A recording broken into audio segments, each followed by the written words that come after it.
পাট বাংলাদেশের সোনালী আঁশ। এই সোনালী আঁশ দিয়ে অনেক মূল্যবান জিনিস তৈরি হয়, কিন্তু এর পিছনে কৃষকের যে শ্রম ব্যয় হয় বা যে কষ্ট করতে হয় তা যারা ব্যবহার করে এই পাট তারা জানে না। এই কাঁচা পাট প্রথম জলের মধ্য থেকে কাটতে হয়, কেটে কেটে ঠিক এই রকমভাবে জড়ো করতে হয়। এটা অনেকটা পরিশ্রমসাধ্য ব্যাপার। এরপর যখন পাটে পচন ধরে তখনই এর আসল প্রক্রিয়া শুরু হয়। মাঠ ভরা পাট কেটে কেটে এইরকম জলের মধ্যে ভাসিয়ে রাখা হয়। তারপর এক সময় এই পাটে পচন ধরে।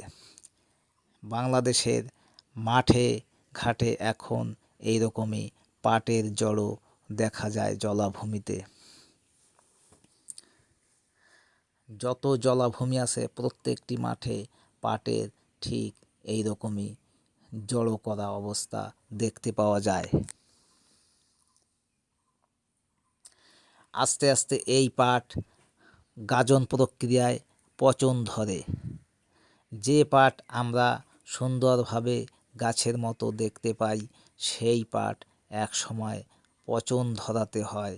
এই পাট জমিতে খাড়া হয়ে দাঁড়িয়ে আছে, এই পাটই আমাদের কাটতে হয়। আমাদের কৃষকেরা এই পাটের পিছনে অনেক শ্রম ব্যয় করে, মাথার ঘাম পায়ে ফেলে এরা কাজ করে, কিন্তু এদের ন্যায্য মজুরি এরা কতটুকু পায় তাই তারাই জানে।